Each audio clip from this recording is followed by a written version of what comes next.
for getting started, it's more about building rather than you focusing on like, okay, I want the money, I want the deals, I want the free stuff, without that in mind, because I feel like I've seen the most successful creators come from a place of being genuine and just really passionate about creating their content in the first place.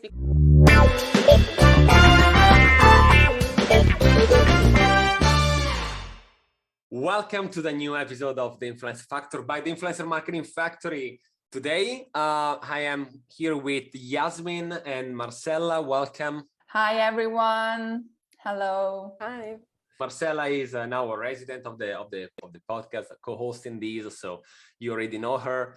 Yasmine, do you want to tell a bit more about what you do in IMF on a daily basis, how you started, and what do you do in terms of role? Yeah, so here at IMF, I'm the talent department coordinator. So what that means is I manage a little bit under 20 creators, and they are, I guess you could call them TikTok stars. TikTok is their dominant social media, but of course they're on other platforms as well. And then how I got started here at IMF, it's funny because I actually applied to be a campaign manager because that's where most of my previous work background comes from. So this was going to be like my first job out of college. I was super excited. I went through the interview process. And then a few interviews deep into the process, I was then asked if I wanted to join the talent department.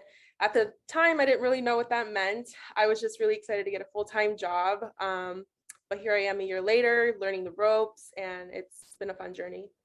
Amazing. You see, like you start with something, like in special job positions, right? You change many times, and once you find like the right path, then it works well, especially in something like influencer marketing that we say this all the time, right? Especially with Marcella in all these episodes. There are like a lot of words that 10 years ago, 5 years ago, that didn't exist, right? Even the term talent, back in the days, it was mostly for jobs position. Like you were looking and hiring talents, right? That was mostly for really corporate type of, terminology. But nowadays, a talent can be like, a content creator on several like different social media. Could be an influencer. And that is also something that we see all the time. You can be an influencer and a content creator, but you can also be a content creator and not necessarily be an influencer, right? There is always unfortunately, this confusion sometimes about all these terms. So who is a talent? Who is a content creator? Who is an influencer? Sometimes it can be all of them together. Sometimes it's just something, right? So first of all, what do you think that is like, in your opinion, like a talent? Like, do you want to tell based on your experience so far? And so just for people listening, we mostly focus on TikTokers, right? Because it's our bread and butter. That is how we started at the agency. And we said, instead of just looking around for any type of like social media talent, let's go with someone on TikTok. Who is a talent for you?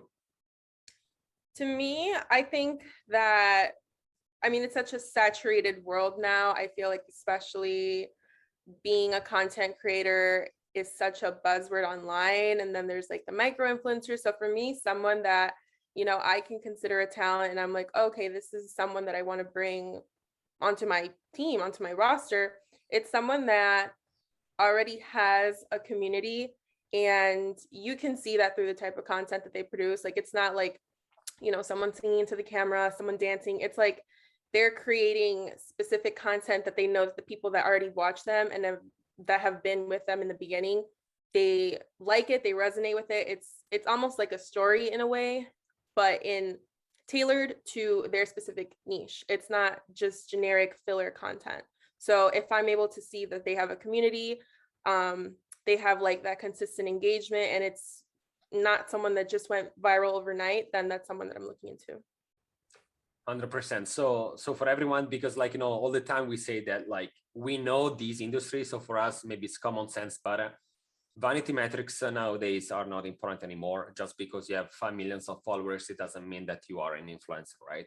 So we saw that, right? So Marcella, do you want to jump in on that? Like, because we also saw some people, right? I remember that you were looking at potential, like, talents, and we saw some people doing like having a peak during maybe a month, right? Because of a video, then going down. Can you tell to people not really maybe familiar with this sort of phenomenon, what is happening lately on social media? Yeah, especially on TikTok, I always scout for new talents when I see them in my For You page, and then I check their account, and maybe I landed in a very viral video, you know, and then I go to their page and then they base all their content on that video because it's usually what creators do. They see, you know, a potential niche, they see a potential virality, so they go on with the content that people already liked, so they can build a community. But then the hard thing is to switch from the content you did because you went viral to community content or content that's brandable. I feel like a lot of creators struggle with that. This is where our jobs come in, you know. Yasmine, you know better that. How can an agency help creators, you know, to build a better brandable account? Yeah, I think, well, it's funny because like, I'm sure the both of you do too. I have a personal TikTok. So on there, I'll sometimes share like, I don't know, stuff about work and, you know, whatever. So I'll make like silly little TikToks about, you know, I'm an influencer manager and this is what I do. And it gets a lot of interest. So then from there, I'll have people like they usually go pretty viral, which is crazy, but because I just do it for fun. But I'll have people in my comments saying like, oh, like you need to manage me, like I need you. And then they'll go to my Instagram and they're just like writing me a bunch of stuff. And then I go in and I see who they are and they're smaller, micro, nano accounts. And I am just like, okay, like I don't think that you necessarily know at one point you need a manager. I think that people just see the word like manager and then they see the money and then the stigma revolves around like, oh, I hire this person and they just make me so much money, and it doesn't work that way.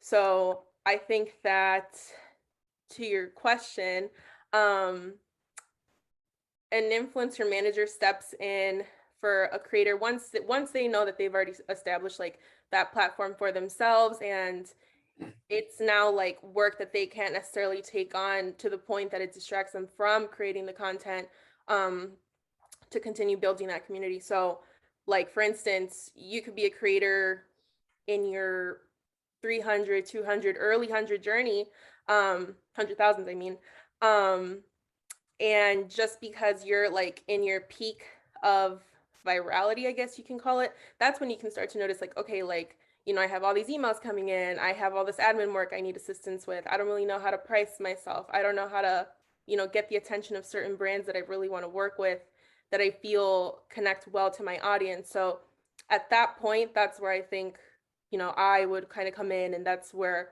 I can best assist them. Mm-hmm. When I scroll through TikTok and I see, you know, those influencers that they start getting, you know, a following, and people ask them in the comments like, how do you get brand deals? Can you explain that? Can you how PR works? Sometimes can be really confusing. Yeah, people don't really know the work that's behind that. And also I wanted to ask you, in our agency, we tend to get people that have like more large followers, like 1 million, but there's a lot of like agency or managers that get influencer even when they're like 3,000 or something like that. How do you feel like this works? Like, is there a rule or it's just the preference of the agency and stuff? So I think that every agency has their own metrics that they kind of go based off of. And I mean, at the very beginning, when I first started this job, like I didn't even know what this was as a job. Like I didn't know the metrics. But then as we started developing talent, I learned that, you know, we have a 500,000 threshold and we like to stick to it. And that's what works for us. Like sometimes we have taken a chance, I guess, on a smaller creator, but we notice like that, to Alessandra's point earlier, it's not necessarily the following that they have, because they could even have like a 3 million follower count. But if their engagement is not there, then that's what a brand is really looking for. And then it just comes down to like pricing too, because if they have a low engagement, but like a semi-decent following, they're not getting the pay that, you know, they deserve for the hard work that goes into a video. Mm-hmm. Totally. On that note, you know, also think that, you know, what Yasmine, you were saying about some of these people are reaching out, right? Like they don't even know why they might need you, like you or an agency. I was watching this video, one of the latest video from Colin and Samir, you know, like these two on YouTube, they talk about the creator economy and what is behind that. And one important point that a lot of people don't think about it is that people think that let's say 100% of your time you are shooting videos, but actually they are saying like you shoot for 10% of that, the rest 90% is editing, brand deals, sending email, and so on. You should get to a point where you can do like everything by yourself, right? As a content creator, as an influencer, you at the beginning you do everything by yourself. You have many hats in your head, right? Like, so you're shooting, editing, you try to do your brand deals by yourself. And then maybe there is that point where you cannot manage that anymore, and you don't want to sink in terms of quality of the content, and you will still have like doing a lot of quality content and delegate that, right? So it seems that some people want to start delegating from day one, but I think that also, in my opinion, that is not even good, because it's like when you have a company, like the best person that knows the company is just the founder of it. Like it's the same, I guess, for your YouTube channel or your TikTok account. The best person that knows and really value your work, it's all yourself. If you get like an assistant on from day one, this person might not be that much into your journey, right? Because it's not their account, right? So maybe you should, at least, even failing, like, trying out everything. And once you get to that point, right? And maybe you are like, okay, now I'm ready to actually start delegating this type of work. And a lot of people they think that, again, it's all creative work, but actually a lot of the work is actually writing emails, right, at midnight, sometimes to brands trying to close a new deal, whatever, right? You should wait till you are really ready. And also because in that moment, like, you start realizing that, okay, a part of my fees are going to go to an agent. And some people don't really realize, right, there is that part also. And some others are like, oh, why are you getting a fee? But so how do you feel also that on that, Yasmine? Like, because again, there is like this sort of duopoly, like, these different thoughts about like, oh, the fees are too high, the fees are like too low. Can you tell maybe a bit more also what is the sort of like back behind the scenes that people don't realize that maybe made you mad, like, sometimes like, oh, you do an easy job, actually, hey, wait a minute, actually I do this and that. Can you tell a bit more of behind the scene on daily basis of your role in the company? Yeah, so I think a perfect example is like when I tell my friends that work a typical 9 to 5, not in marketing, not in influencer marketing, they see TikTok as like, I think they still see it through a cringe perspective, and they don't really understand the platform. They don't understand an influencer. So they're like, oh, you get them a deal and all they have to do is like, dance in front of a camera. And I'm like, no, like, I have a talent who's like super creative. He like will shoot a piece of content that in duration it's like 3 hours of filming, but then he has to cut it down into a 30-second TikTok because that's what we agreed to with the brand. So I mean, there's a whole procedure to things, right? There's like, I have a set area of brands that like someone fits best with. From there, it could either be an opportunity where I have to pitch them um, based off of their numbers, based off of past partnerships that they've done, and I have to, in a way, create some sort of finesse so the brand can see why there's that connection between the creator and the brand. From there, there's a lot of negotiations that happens, there's numbers involved.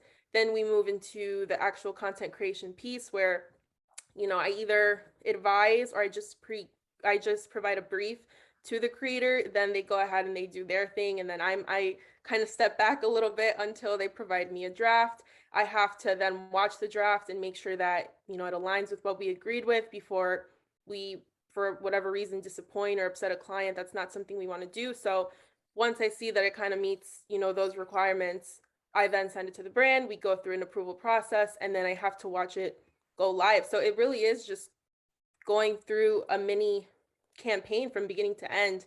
And that's what I think that people don't see when, they see a TikTok on their For You page. Yeah, that has been, I think, for everything, like, YouTube videos, like one guy would say like that maybe sometimes like 8-minute video on YouTube can take up to 18 hours of editing, especially nowadays it's all super fast cut type of videos, right? And so you do so many cuts that maybe, so yeah, I mean, the perception is like it's an easy job, but it's so much, so much more on that.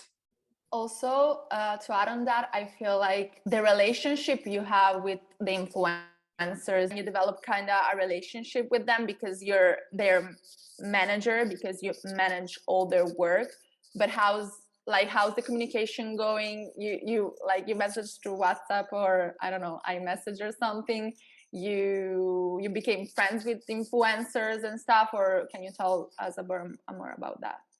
Yeah, so when we first have that initial call, like that call is set for different reasons. It's to like, you know, feel a vibe for them, to see if there's compatibility, just to see if we like each other and we can work with each other. There's, to see how professional they are, kind of to hear their goals and stuff like that. So that's kind of our step one. And then, I mean, we've never had a situation where we didn't all kind of flow or, get along or anything like that, knock on wood. But from there, like they're younger people, like in their late teens, early 20s. So a lot of our communication is through text. So I mean, it gets personal from day one. Like we talk all the time, which is also why I feel like we're able to have that relationship, I guess. Like it's strictly professional, of course, but then it's like, it's just common sense. If you talk to someone every day, you're talking to them about, maybe I can't get this done because I have this going on in my life. Like they're very open to share things. So I think that's also why a relationship can develop that fast and why we get along so well. And it's also because like our agency, the talent department is just one side of things. We still, of course, have our whole marketing agency. So we're never the agency that's going to have like hundreds and thousands. And that's been something that, was told to me from day one, which is also something that we share with the talent in the initial call, which is something they like because then they're like, okay, my presence is really valued. I know I'm going to be taken care of. I know that if I need anything, I text her, I call her, like I'm going to get answered versus maybe a bigger agency, you won't hear from them for maybe hours, a couple days. You kind of go under the radar. Mm-hmm. What are your like advice for people in the industry, like influencers that want maybe to pursue influencing as a career? And what are the things they should like look out for when, starting to get more followers and maybe managers or agencies approaching them? Do you have any advice? Yeah, I mean, I'd say for getting started, it's more about building rather than you focusing on like, okay, I want the money, I want the deals, I want the free stuff, without that in mind, because I feel like I've seen the most successful creators come from a place of being genuine and just really passionate about creating their content in the first place. Because if you go, I mean, and this goes with anything, if you go into something with like, I want money, I want all this, you're more likely to fail because you'll get discouraged easily if you don't see that up front. So if you think with a more long-term perspective and you're more focused on, let me ramp it up, let me build it up a bit, I think that's where you're going to see success. And then as far as like conversations with agencies and managers, I think you really have to just get a vibe for who they are. Try to look into their history too, like what are some past clients that they've worked with? Is this someone that can actually help me? Are they an asset to my team, or just how much experience do they have as well? Because I think that also this is a new job role, so uh, the way that everyone wants to be a content creator, I think a lot of people also want to be talent managers, but they don't really have that background of a network to actually assist a creator. Mm-hmm. Yeah, it takes a lot of work. Also, like I feel like you have to be a real empath, not like as a joke Yeah. on TikTok, but for real. Yeah. And what are your like things influencers should do? Like maybe have their Gmail on their bio, something like that. Like those little things, like they can, you know, implement right away. Oh yeah, so I'm huge on the whole like put your email in your bio, like not in the little button thing on the side, like you literally have to put it in there just because I mean that's how you're gonna get noticed and that's how they're gonna approach you. Like no one is hardly gonna DM you, and if they do, like I would also look out for that because it's not very professional. It's just good to keep things on email, and then it's also like you know in my past experience when working on the marketing side of things, when I'm list building creators for a certain campaign, certain softwares that we use when doing these list building activities, they only show you like certain parts of the bio itself. It's not going to show you like the different buttons that you have on your account. So that's like my number one thing. I think it's also important to stay active because if I see someone that has great potential, but then I see that they like just posted 2 videos the other day, but then before that they didn't post for like 2 months, a month, to me, that's like, okay, they have potential, but they're also not reliable. So that also does affect like future brand deals and stuff like that. Yeah. Like Alessandro always say, it's like a real job. Like Yeah. if you're gonna sign with an agency like IMF, just so you know that you'll get work. If you want the money, you get work, you know, like it's. Is there any, so you said about like, you should post more and so on. Yasmin, is there any red flag, something that you should like, advise on what to avoid to make a good first impression? Because again, as they might get a lot of like, emails, we also get a lot of emails, right, on a monthly basis, and the people that want to apply. What is those 1, 2, 3 things that now you see as a sort of patterns of red flags that it's like, okay, I don't even want to reply to this person. I don't even want to jump on a call. Is there anything that you, that like maybe again that you don't like, professionally speaking, how to present yourself? Is there anything that you're like, okay, if you're someone that wants to get like under an agency, listen to these because you shouldn't do this and that? Yeah, so I've been on a few just intro calls to meet the people. And it's always been, in these instances, it's been people that have expressed interest to us. It's not someone that I like went out and scouted myself. So they're just in like really loud environments, or their camera is off and I can hear them like laughing in the background. Like they're like, in those cases I can tell that they're not prepared, or in a way like didn't give the respect to that initial call, because like I said, professionalism is huge. So that's one thing that I really look out for. I look to see, like, I mean, you could even be in the car, but as long as you're just like giving me and my other colleague that's usually on these calls the time and the respect, and we can tell that you're focused and devoted to this call, then that's something that we look into as well. As far as like content, I look to make sure that their page is pretty clean. And what I mean by that is like, we try to steer away from like swear words or from like super raunchy content. And it's interesting because some creators don't necessarily see a big deal if they have that. And then, if and when we've had a few instances where we've signed that person on and then they notice that they're not getting so much work, I then have to step in and say, hey, like, we advised you from day one that this may be a turnoff, so to speak, for a brand, and maybe this brand is someone that you really want to work with, but in order to do so, like, we need to clean it up a little bit, because this video could get pushed out to like their certain audience demographic. They could be younger, it could be inappropriate. So I would say clean content and just how you present yourself from day one are going to be things that we look out for. Got it. If you think about it, it's like similar to whenever you are looking for new people in the company, right? You're hiring people. Again, it happened to me that sometimes some people were like in their car.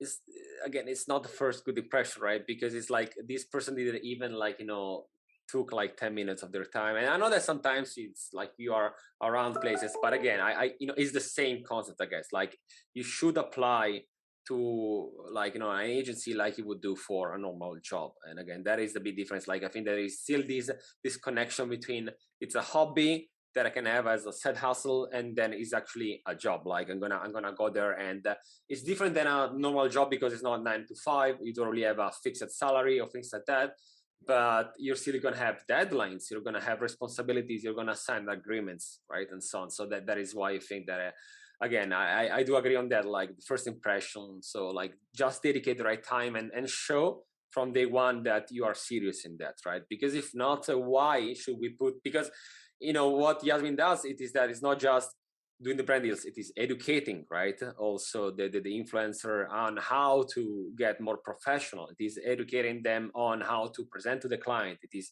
a lot of time that is invested in this person, right? So it's like going to school again, right? In how to become a professional.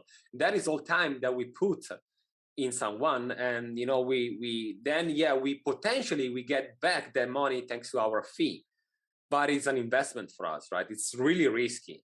You never know from day one because it's not guaranteed that the person is going to make money. If they are not making money, we are not making money out of it, right? So again, it's risky, and I think that the person on the other side should understand that, at least be respectful of that. Is there anything else on the side from someone that want to get in an agency that we didn't touch base on? Yasmin, that you can think of? Anything super important that we didn't mention that you think we should? As far as like, if this is something that, someone feels like they already have done the back work as far as like creating that community and stuff like that, if they're not necessarily being approached by someone like me or by an agency, I think it's also, worth to know like they can also pitch themselves to an agency if they feel like they'd be a good fit. It's also just good to get on interviews, and they can do that by, looking up agencies, going on their website. There's usually, like we do, we have a certain application that they can fill out, then we vet it and we see, if they'd be a good fit, if they meet the requirements. So other agencies have that as well. There's also like an email that you can reach out to. So if they're not necessarily seeing that come in, they can definitely pitch themselves too, and then see, if they find a good fit. Do you feel like having like a media kit or something like that can help? Like, for those of you who don't know, like a media kit is just like couple pages, even one page, with all your metrics or your followers, what you do, things like that. Do you feel like this is helpful for influencers to have when pitching agencies, or it's just something more like, how do you feel about that? Honestly, I think that it's going to depend on the agency and the person. Like I know myself, like in 3 seconds, I can look at a page and say like, okay, this is someone that's going to work and make money and they're going to thrive and they're going to have a good time, or they're not a good fit, it won't work. And I know that they're going to be stressed and, asking why I'm not providing for them, because that's part of my role too. Like we are in an agreement saying like, okay, we're going to make something work. They do their part, I do mine. And sometimes if the stats are not there, like we just can't make it work. So I think that a media kit is good to have on hand. Like you always want to have that. But for me personally, I don't necessarily need it, because I go in there myself and I check out the page, because sometimes too, like I think that they don't know how to calculate their numbers. So there may be some, off by a bit. Yeah. Maybe the media kit can get in when you're working already, right, with the agency. You want to be a professional, and that is going to help more the brands to understand, because I think that when it comes to an influencer, it's important to have both a qualitative and quantitative analysis, right? So qualitative is what Yasmin is saying now, so you are reading the comments, you are understanding the community, you are saying, is this like niche content? What about this industry? Like that is all the qualitative. It's more the what you can see, right? Like actually watching the videos and understanding the community. But then you have all the quantitative analysis that is really important for a brand, because they're like, okay, yeah, nice content, but is the community based where my stores are? Are they interested in the same topics? What about female and male split, and and age groups, right? So I do agree on that. Like maybe necessarily you don't need it from day one. Of course, if you have it, you're already showing that you're a professional, like mindset approach type of thing. But I do agree that like I don't think that is mandatory from day one. It's more about your approach and how you how much serious you are and respectful to an agency on that. But then when, of course, you get in, it helps, right, to have something like a Medicate to go to a brand and be like, hey, we are a serious agency. Look at this data. You can have a snapshot of what is happening, on these specific persons. So maybe, yeah, like nice to have at the beginning, and then definitely a must have as you become a professional and you want to do that, 24/7 type of things, right? For sure. Yeah. Marcella, anything else that you can think of that you want to ask Yasmin, or anything that maybe you noticed working part like partially with talents, curiosity, anything that you're like? I mean, I don't know, because for me it's like not crystal clear, but working on these things, it's always hard to guess what people like. Sometimes I see comments and I'm like, this is literally so simple, but then I think about it and I'm like, okay, people that don't work in this industry, they don't even know. I don't know. I feel like there's a little bit of misconception about how influencers work. We already touched on that a little bit, but I feel like if you want to be serious about it, think about it like a serious things, because even influencers themselves, they start as a joke and then maybe are like, oh, I'm not gonna do this, I'm not gonna do that, and then they see the potential in their content and maybe they have future dreams like acting, singing, doing those type of things that are related to the influencer marketing world. Influencer maybe don't think about that, but the possibilities are endless. Yeah. You know. So just to recap, and then Yasmine, please, chime in on that, like, if I'm missing out something. But first of all, so just to recap again, people are interested in that. First of all, understand if you need an agent, if it is, part of like your professional life where it's like, should I do things by myself or should I start hiring someone? We talk about numbers and, niche, and also understanding that is not just about the money, especially at the beginning. It's more creating a community, be in a position where you can present yourself having something solid, right? So not just like one video that went viral, because that is not being an influencer. That was, I got lucky on the For You page, right? Type of thing. And then we said, be proactive, right? Because not necessarily people are going to scout you, but you want to reach out, but you don't want even to mass email everyone. You want just to give also some personal touch, be like, hey, I actually put my time to check out your website. I saw these other talents that you manage. Based on that, I feel that I might be a good, fit for this. So just as you would, try to get hired by a company, having the same, same approach. Then we said, have a clear communication, try to have like that human relationship from day one, from the beginning, be like, really transparent, mindset that is going to be professional, type of approach. And then we said, having your email address, could be even a Gmail in the bio, so it's there. It's easy for everyone to copy paste and send an email, right? We said that, so not just the button, but crystal clear, like on the bio. And then we said to wrap up on that, media kits, not a necessity from day one, nice to have. So it's a plus, but don't that crazy, like get crazy on that and waste too much of your time. And lastly, on the other side, as an agency, again, we want to see professionals, people that want to commit, and you have to know that it's going to be more than just create the content. It's going to be sign agreements, be advised on the best price to get on a brand deal. It's going to be educate yourself on what is happening in the industry sometimes, just because you want to be prepared all the time, right? And then deadlines, right? And then brand safety, what I can say, what I cannot say. Where is the line between my voice as a creator and be still on the same page with the brand, right? Because you want to leave creative freedom for sure, but on the other hand, you have a client that is paying you, right? So you cannot just do whatever you want, because it might hurt and harm their brand, right? So these I think, like, overall, Yasmine, have I forgot something super important on this big list of at least generic items for talents? No, I think you covered everything. I think the only thing I would maybe add is it's also important to just be confident in yourself and knowing what you've already built, because the more you are sure about yourself and the more about yourself and the brand that you've built on that initial call is really going to help you, because that just helps, further that initial process and kick things off way easier. Fantastic. And super last question, because I saw this opinion on this. Is it better, at least when you start, is it better to get every possible brand deals on? I'm talking of like low hanging fruits that everyone is doing, or is it better not to harm like your personal branding until you get something? Because some people are like, I just want to make some money, I want to show that I'm doing something, but then they are like almost losing their identity. Some others are like, I don't want to ruin my feed, I'm just waiting for the right one. Which one is good? Is it in the middle? Is it like one of the others? Just to wrap up on that and give a last advice to talents. That's a good question. So I've seen this on both sides. So I've seen someone like get maybe 3 opportunities like the first day, the first week that we're working together, and they're super pumped. So they're excited and they want to get to work, but then we go live with the video and then their audience is like, "Oh, you've never done a brand deal before and this is the first one you choose," and they're confused.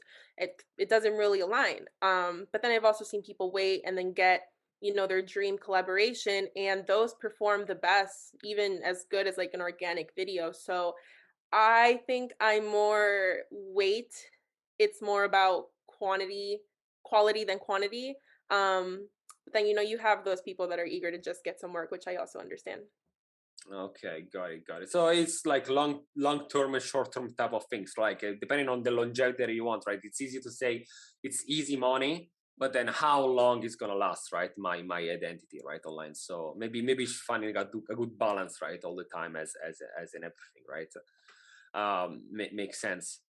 Well, I think that we gave at least some advice, like from behind the scene, right? So again, if you're listening and you want to understand a bit more, we hope that these are at least some like generic type of like items that you can just listen again and again, understanding how you can make your approach to this even a more professional way. There are many talent agencies out there that they improvise to be talent agencies. There are like others that are more serious, and also on the other side, there are like talents that are really professionals, and others that you can see they are just doing that because they want to make some like beer money type of things like on the side. So it's important to find the right people on the one side and also the right agency on the other, right? You want, as Yasmine said, the relationship from the beginning is important, because at the end of the day, this is a people business, right?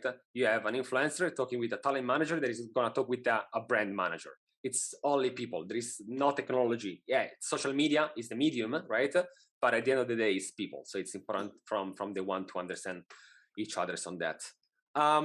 Thank you both. Thank you, Yasmine. Thank you, Marcella, for joining me today. I really hope that everyone is like got some suggestions, advices on both ends. Maybe even other talent managers, if they have any items they want just like to suggest or comment on. If you're not listening on Spotify or Apple Music or whatever, we are also on YouTube. We are also clips on TikTok. So please, like, if you want to leave something, comment there. Marcella, any other I don't know, smash the like button. What else do you feel on that? Subscribe. Yeah, you can find us on Spotify, Apple Music, every other listenable medium you can imagine. And yeah, for sure, if you happen to see our TikTok clips, please comment on those, leave questions. If you have some questions, we could do another episode on that, because there's a lot of to unpack behind the scenes. So if you want to know more, we will be happy to do another episode on that, or on something else too. Fantastic. Again, thank you so much, and see you in the next episode. Bye. Bye.